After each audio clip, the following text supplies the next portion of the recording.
Oke, hadirin sekalian, waktunya buat Bapak Ibu untuk bertanya langsung kepada Prof. Renal. Silakan acungkan tangan, sebutkan nama, berasal dari mana. Ada yang? Oh, perempuan dulu. Boleh Pak ya, Bu perempuan dulu, terus Bapak yang kedua.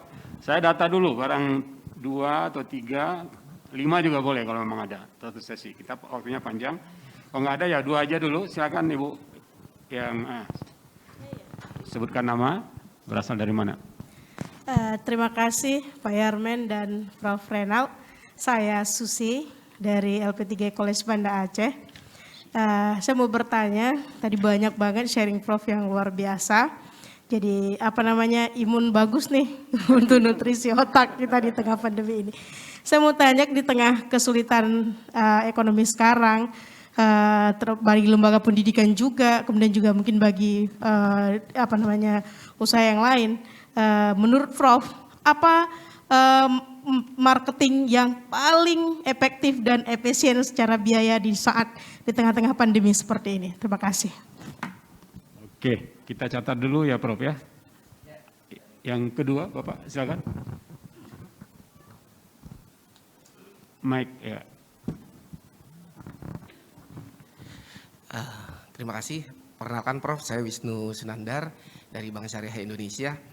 Makasih Profesor atas inspirasinya di pagi ini, Pak Haris juga yang sudah mengundang Profesor.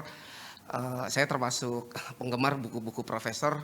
Kalau kita bicara Aceh, dulu Profesor saya ingat nulis di Agility ya Profesor ya, bukan Singa Mengembik, yang bicara tentang bagaimana adaptifnya pegawai Angkasa Pura ketika menangani tsunami waktu itu di Belang Bintang. Terus kemudian kalau bicara buku-buku Profesor juga mengajak kita, menginspirasi kita untuk adaptif terhadap perubahan. Termasuk hari ini di tengah pandemi ini juga Profesor mengajak kita untuk adaptif terhadap perubahan. Kalau dulu Prof kita mengenal beberapa waktu yang lalu VUCA itu jadi pembicaraan kita, sehingga kita coba melakukan perubahan terhadap bisnis model bisnis kita. Terus kemudian apalagi di tengah pandemi ini. Kita semua sadar Prof, kita harus lakukan perubahan, harus lebih digital dan seterusnya. Tapi ada constraint Prof, pertama ketika kita mengubah model bisnis kita yang sudah berjalan, itu kan pertama butuh investment, terus kemudian butuh waktu juga. Nah, mohon tips and tricks Prof ketika kita mengubah bisnis model yang sudah kita miliki saat ini untuk adaptif terhadap kondisi yang ada di sekitar kita, karena ternyata ketika kita melakukan perubahan pun ada pihak lain ya yang berubah juga lebih cepat, bahkan yang nggak kita bayangkan gitu Prof. Termasuk perubahan perilaku saat ini ketika kita dengan Gojek dengan GoPay-nya, Gojek-nya itu mengubah perilaku kita dalam berbelanja dan seterusnya. Mohon inspirasinya Prof. Makasih. Assalamualaikum warahmatullahi wabarakatuh. Salam. Terima kasih Ibu Susi dan Pak Wisnu. Cukup terang benderang pertanyaannya. Silakan Prof direspon langsung Prof. Ya, tolong tayangkan slide saya deh. Ya, ini pandemi itu melahirkan kreativitas yang luar biasa. Ya, jadi terjadi 10 ledakan. Saya sebenarnya ada YouTube channel saya yang baru saya buka. Ya, followernya belum banyak. Karena setelah bertahun-tahun saya memilih untuk tiarap dulu. Karena waduh perang narasi itu mengerikan itu. Ya, pembunuhan karakter dan sebagainya, saling tikam orang. Jadi lawannya robot. Jadi saya hentikan dulu, tapi saya sekarang mulai bicara lagi begitu ya. Dalam suasana seperti ini saya mulai harus mendidik Bapak Ibu sekalian, memberitahu apa yang saya temukan begitu ya. Jadi krisis itu tidak hanya melemahkan bagi sebagian orang, tapi juga menimbulkan ledakan kreativitas. Ini sebetulnya sejarahnya selama Perang Dunia Kedua itu, ya itu muncul temuan-temuan baru yang luar biasa sekali. Operasi bedah plastik itu kan munculnya Perang Dunia Kedua itu. Radar Perang Dunia Kedua itu semuanya, ya microwave, komputer juga sebenarnya Perang Dunia Kedua, dulu namanya ENIAC ya. Itu menyangkut soal numbers itu, bagaimana supaya perhitungan kalkulasi itu bisa cepat sekali ya. Electronics Numerical Integrator Computer begitu ya, namanya seperti itu. Nah itu selama masa krisis itu orang-orang luar biasa sekali melakukan seperti itu. Gimana marketing yang baik seperti itu? Kreativitas. Anak saya selama ini minta duit sama saya tolongin. Tapi akhirnya saya bilang, nggak bisa sekarang. Kamu harus mengalami kesulitan. Ya, jadi saya kasih anak saya kesulitan. Saya kira hadiah terbesar saya pada Gerard saya adalah ngasih kesulitan gitu. Ya, ngasih kesulitan. Selama ini kan bedanya generasi sekarang ini lahir dari orang tua kita ini. Saudara kan kelihatan bajunya lebih bagus, lebih bening, lebih tertib. Saudara lebih sehat dibandingkan dulu orang tua saudara. Saya pun juga begitu. Tapi orang tua saya hebat ya. Dia biarkan saya menghadapi kesulitan gitu. Akhirnya saya gak tukang ngadu sama orang tua. Udah kasihan saya ngeliat orang tua susah hidupnya. Masuk UI aja dia gak tahu UI bedanya sama UKI apa, sama Trisakti apa, dia gak tahu. Dia pikir saya masuk UI itu jadi dokter, dia pikir gitu. Ya kan? UI dokter nih pasti begitu. Gak taunya saya ngambil yang paling gampang yang saya bisa aja begitu. Ya. Nah saudara-saudara sekalian, orang tua kita tuh membiarkan kita menghadapi kesulitan sehari-hari. Naik bis, kalau mau camping harus numpang truk, ya, dan sebagainya. Di bis pun atau di kendaraan umum itu ada embok-embok yang baru beli sayuran dari pasar induk, numpang sama kita, tertidur di samping kita. Itu kan melatih empati kita juga sebetulnya. Ya. Nah terus anak saya kasih kesulitan. Wah sekarang kreatif gak minta duit lagi. Malah mulai traktir saya. Sus, mulai traktir saya. Saya bilang kamu punya duit? Ada ya. Dari mana kamu? Tokopedia. Nanti lihat aja tuh namanya Sare, satu lagi Roots Lab, itu punya dia tuh. Roots Lab itu ya. Ada tuh di sebelah mana tuh Roots Lab. Tuh ada tuh yang bawah tuh Roots Lab. Saya tanya kamu dapat dari mana ilmu bikin beginian semua? Dari Pinterest ayah. Ya, itu aplikasi. Jadi orang-orang punya ide, taruh semua di sana. Ini orang semua nggak takut idenya dicolong orang, saya bilang. Wah beda, ayah tuh generasinya di situ. Punya ide diumpetin. Kita generasi kita enggak, open access semuanya. Tapi karena itu, karena semua orang kasih seperti apa, kita jadi akhirnya jadi kreatif karena kita bisa belajar dari orang lain. Kira-kira sebulan yang lalu, karena saya lagi bangun kawasan outdoor, saya bikin salah satu rumah di rumah perubahan itu adalah Istanbul House. Ya, Turki gaya Turki lah gitu ya. Nah, saudara-saudara, terus saya perlu pernak-pernik Turki. Terus kemudian saya juga bikin lagi rumah kaca. Ya, terus di depannya saya kasih bunga mawar.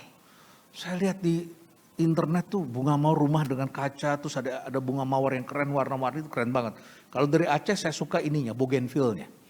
Wah, bougainville kita tuh keren-keren di sini. Dan saya tanam di Jakarta. Saya bawa dari sini satu truk gitu. Ya, satu truk saya dibantu oleh teman-teman saya bawa bougainville yang pas sampai di Jakarta juga kombinasi warnanya keren-keren. Kalah tuh bougainville yang dari sana yang saya beli, yang campuran-campuran yang beli di puncak di mana-mana kalah. Mataharinya di sini lebih keren, ya. Akhirnya jadi bagus. Nah, saya beli bunga mawar. Saya ajak ngomong tuh orang di Cihideng di Lembang. Kaget saya, tukang bunga mawar pinter sekali. Akhirnya dia bilang, ini dari Holland, ini dari Jepang. Bapak belinya dari mana? Saya bilang, kan kita punya komunitas Pak. Dari YouTube. Jadi karena diajarin sama mereka, diajarin sama teman-temannya, akhirnya mereka suka arisan, suka beli barengan. Ya, mau batang mawar dari Belanda, batang mawar dari apa, terus mereka diajarin cara pemeliharaannya. Sekarang saya punya bunga mawar warna-warni, yang mawar rambat yang keren itu. Dan berbunga begitu. Dari mana saya dapat? Dari tukang yang berpengetahuan itu, orang di pinggir jalan yang tidak berpendidikan. Makanya ada lagi ledakan berikutnya nih. Ini namanya nih, ledakan Home Sweet Home, rumah diperbaiki. Ini ledakan wisata luar ruang, nanti saya cerita kalau ditanyakan. Ledakan konten, semua orang bikin konten saat ini. Ya, dan berduitnya lumayan. Ledakan kolaborasi, orang bekerja sama. Ledakan kecerdasan, ntar lu saya cari. Nah, non-degree. Saudara celaka kalau merasa mau sekolah lagi ngambil master baru jadi pinter. Orang yang ngambil master aja sekarang ilmunya hanya bisa dipakai 3-4 tahun, setelah itu obsolete ya. Hilang. Muncul ilmu baru. Kalau dia nggak dokter sekarang kalau nggak belajar lagi, nggak bisa ngobatin orang. Muncul hal-hal baru, dia harus baca, ngikutin. Makanya sebagian dokter mulai jadi YouTuber sekarang. Ya kan, saudara lihat kan? Nah, saudara-saudara sekalian, orang harus explore karena pendidikan non-degree. Karena non-degree ada seorang petani di Aceh bisa bikin helikopter. Ya, sebetulnya saudara juga bisa bikin bom dari internet. Cuman saudara bukan teroris gitu. Jadi saudara tidak tertarik bikin bom. Tapi kan ada anak Aceh, saya diceritakan kemarin ya Pak Akris, yang ada tuh yang bikin senjata yang presisi begitu. Di kita ditangkap tapi Singapura ngambil itu anak, karena diambil dia perlu bakatnya, gitu ya. Saudara-saudara sekalian, sekarang di Bone, Sulawesi Selatan, ada orang tua yang bisa bikin helikopter juga. Namanya Kak Harudin, sampai saya hafal tuh, di Bone. Ya, bikin helikopter bisa. Kita yang sekolah teknik belum tentu bisa bikin helikopter gitu. Orang sekolah belajar bahasa, sastra, nggak bisa bahasa Inggris. Ambil sastra Inggris, nggak bisa bahasa Inggris. Karena yang pelajari sastranya, bukan Inggrisnya. Gitu kan. Vicky Naki. Saudara tahu kan? Yang tahu anak muda nih. Vicky Naki. Pas diwawancara di Kobushe, langsung plus orang semua kenal. Begitu saya buka YouTube-nya, bisa 8 bahasa asing. Nggak sekolah. Belajarnya dari Ome TV dan dari YouTube. Sampai cewek di Kazakhstan atau di mana tuh. Ya. Minta dikawinin dia. Hanya dia podcast gitu aja ngobrol. Ceweknya cantik lagi, ngiri banget saya udah ketuaan begini ya kan. Cewek cantik orang Kazakhstan ngelamar dia ceweknya. Aduh, karena ngomongnya seperti bahasa ibu mereka. 8 bahasa dan kelihatannya si Vicky bukan bandel. Dia cuma buat konten aja begitu. Ya. Jadi bahasa ilmu ini sekarang bisa dapat di dunia. Nah, saudara-saudara, dari mana marketingnya ke depan? Kreatif. Anak saya tanya, kamu gimana? Ayah, sekarang kita harus bikin produk setiap minggu ya. Laku ya, bikin laku. Begitu laku, diikutin orang. Betul ya Dodi? Laku, bikin parfum, diikutin orang. Jadi sekarang, udah laku. Ada kita kalau ada permintaan. Tapi saya selalu tanya lewat sosial media, kata anak saya. Apalagi sih kalian lagi nunggu barang apa lagi? Barang ini kita bikinin. Ini barang ini ada di luar negeri, harganya 2 juta lebih. Bisa nggak bikin yang di bawah 500 ribu? Begitu dilihat anak saya kebetulan punya mesin CNC. Karena dulu bikin alat-alat permainan edukasi dari kayu. Ya kan di pandemi nggak ada orang sekolah. Ya nggak dibeli sama sekolah-sekolah. Jadi dia pakai CNC-nya bikin macam-macam yang komputer itu bisa langsung cetak apa. Belajar dari mana? Dari Pinterest. Setiap minggu ya kita harus create produk baru. Jadi setiap minggu kita dapat 80 juta penjualan. Ya cukuplah 40 juta di kantong kata dia. Untungnya 50%. Kerja berapa tahun kamu dapat segitu? Ya. Nah jadi saudara-saudara, marketing sekarang apa? Kreativitas. Hasilkan sesuatu yang baru. Cari ide baru. Ya nggak boleh berhenti. Ya itu aja dulu deh ya. Branding perlu tapi saudara harus bergerak karena sekarang barang datang ke orang bukan orang datang ke tempat kita. Ya berbalik semuanya nih. Gitu ya Susi. Yang kedua, Pak Wisnu. Pak Wisnu terima kasih. Nah, gimana bisnis modal supaya saya berpikir sih manusia harus bisa ditransformasi. Tapi transformasi berat. Berat sekali. Semua orang kalau dibilang perubahan atau change bilang bagus Pak. Perubahan saya suka Pak. Buku Bapak saya suka Pak. Tapi begitu kita jadi bosnya, habis kita dimusuhin mereka. Ya, semua orang bilang perubahan bagus. Semuanya menentang perubahan. Kenapa begitu? Kita berfoto bersama di sini. Kalau kita fotonya jadi ditayangkan, saudara-saudara. Pertama kali kalau saudara lihat foto bersama, muka siapa yang saudara lihat terlebih dahulu? Sendiri. Muka sendiri. Begitu saudara lihat muka sendirinya jelek, saudara bilang foto ini jelek.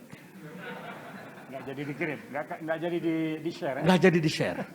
Saya pertama kali sadar itu. Kesadaran ini muncul kira-kira 15 tahun yang lalu setelah saya bikin buku Change.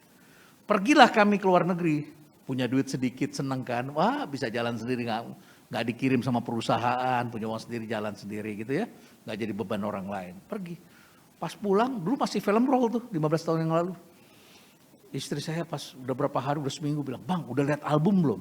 Belum. Saya lihat, saya cari-cari mana yang foto yang ada saya yang bagus banget itu. Nggak ada. Yang ada muka saya jelek semua di situ. Tapi istri saya bilang, ini yang paling bagus Bang. Saya lihat muka dia, mana yang lain-lain. Ini udah ibu seleksi. Begitu saya lihat, ternyata yang saya bilang bagus, muka dia jelek. Matanya dia merem, kakinya dia lagi enggak. Ini, pokoknya yang dia bilang jelek itu adalah yang mukanya dia jelek. Jadi di album itu foto-foto yang mukanya dia bagus semua, saya lagi nggak bagus. Ya udahlah, saya namanya suami kan, kita menikah itu kan bukan 1 hari kan. Ya kan, ini kan long term game. Dalam long term game itu saudara bukan main menang-menangan kan? Iya kan? I have to say, I love you every day.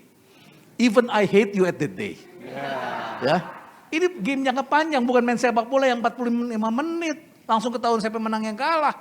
Saya menikah sudah 33 tahun hari ini gitu. Jadi resepnya begitu. Even I hate you, I have to say I love you. Gitu aja ya. Ini buat orang muda nih, nasihat gitu ya. Nah, karena kita perlu ketenangan batin juga dalam hidup kan. Ya. Nah, jadi saudara-saudara, perubahan tuh kayak gitu. Orang selalu lihat posisinya. Apakah saya lebih baik atau lebih buruk? Begitu saya akan menjadi lebih susah, mereka akan mengatakan perubahan ini jelek dan menentang. Nah, jadi itu beratnya di situ melakukan perubahan.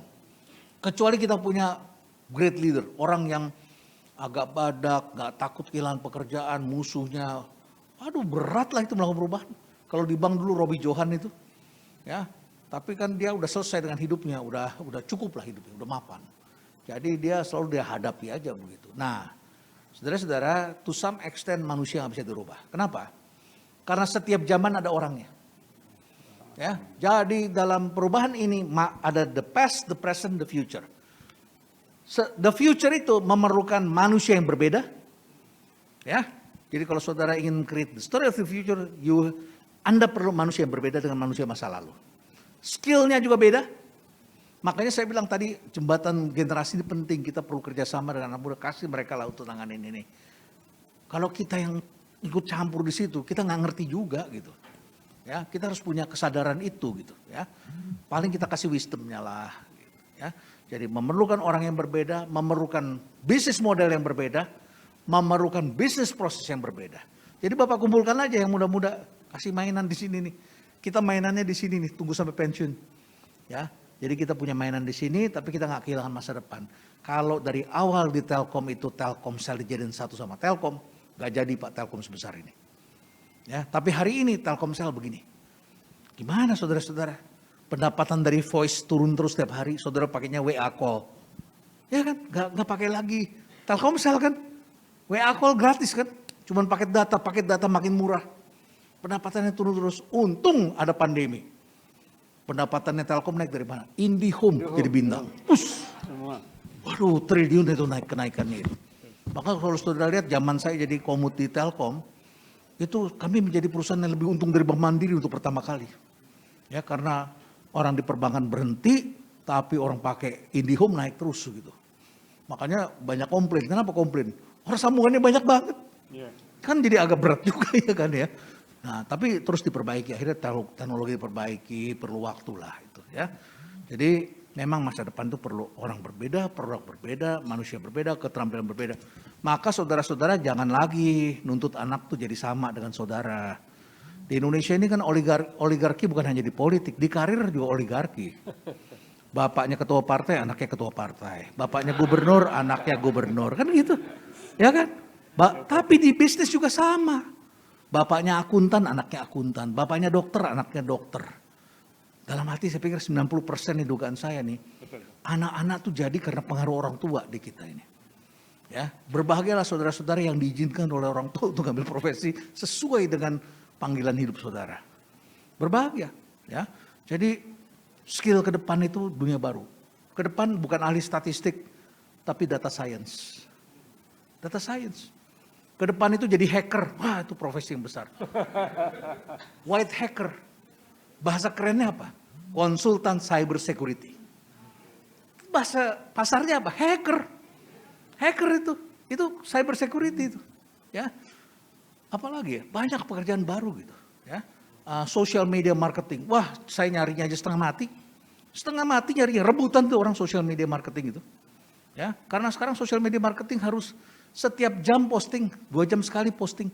Menjelang orang tidur posting, pas orang baru bangun posting. Kenapa? Karena orang tuh pengen kepo semua. Kepo semua. Ya, jadi itu Dodi, create terus seperti itu. Harus punya orang-orang seperti itu. Dan ini profesi baru yang gak ada sekolahnya.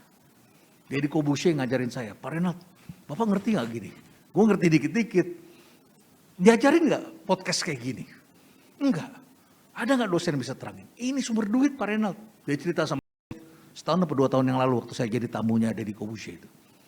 Ya, Jadi ternyata ada hal-hal baru yang tidak disadari orang lama. Jadi ini yang harus kita create karena konsumen berpindah. Begitu Mas Wisnu. Ya, terima kasih. Terima kasih Prof. Renal. Masih ada pertanyaan?